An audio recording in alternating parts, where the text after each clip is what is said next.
So இன்னைக்கு என்னோட client வந்து ஹேர் எக்ஸ்டென்ஷனுக்காக வந்திருக்காங்க. ஷி ஹாவ் ரொம்ப என்ன சொல்ல தின் அண்ட் ஹேர் வந்து ரொம்ப ஷார்ட்டு தான். அவங்க வீட்டில் ஒரு ஃபங்க்ஷன், அந்த ஒரு இதுக்காக வந்து நம்மக்கிட்ட ஹேர் எக்ஸ்டென்ஷன் வந்திருக்காங்க. ஹேர் எக்ஸ்டென்ஷன் பொறுத்த வரைக்கும் எல்லாருக்கும் ஒரு பயங்கர ஒரு பயம் இருக்குது. என்னன்னு கேட்டிங்கன்னா, இந்த ஹேர் வந்து ஒரிஜினலா ஆர் ஃபைபரா அப்படின்னு. It's original hair. Even original hair கொடுத்தோம்னா தான் அதோட லுக் வந்து நம்மளுக்கு ரொம்ப அழகாக இருக்கும். அண்ட் இது மெயின்டெனன்ஸ் வந்து பிட் டஃப்பு தான். ஆனால் நீங்கள் பயப்படுற மாதிரிலாம் கிடையாது.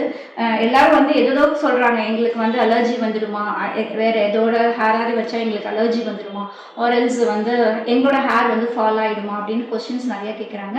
நெவர். இது வந்து எல்லாமே இது வந்து டேரெக்டாக நம்ம வந்து பண்ணுற ஹேர் கிடையாது. கெமிக்கல் பீல் பண்ணிவிட்டு அதுக்கப்புறம் தான் நம்ம ஹேர் வந்து அவங்க உள்ள அட்டாச் பண்ணுவோம். ஈவன் தோ நம்ம ஸ்கேல்ப்புக்கும் நம்ம கொடுக்க போகிற எக்ஸ்டென்ஷனுக்கும் ஒரு பிட் கேப் இருக்கும். அதனால உங்களோட ஸ்கேல்ப் வந்து எப்பயுமே அது வந்து எஃபெக்ட் பண்ணாது. ஸோ ஆஃப்டர் இவங்களுக்கு முடிஞ்சதுக்கப்புறம் இவங்களோட டென்ஸ் எப்படி இருந்தது, ஆஃப்டர் நம்ம எக்ஸ்டென்ஷன் கொடுத்ததுக்கப்புறம் எப்படி இருக்குது அப்படிங்கிறத நான் வீடியோ அப்லோட் பண்ணி பார்க்குறேன். ஸோ எக்ஸ்டென்ஷன் பொறுத்த வரைக்கும் எந்த பயமும் கிடையாது. தைரியமாக நம்ம யூஸ்க்கு வந்து நீங்கள் பண்ணிக்கலாம். தேங்க்யூ.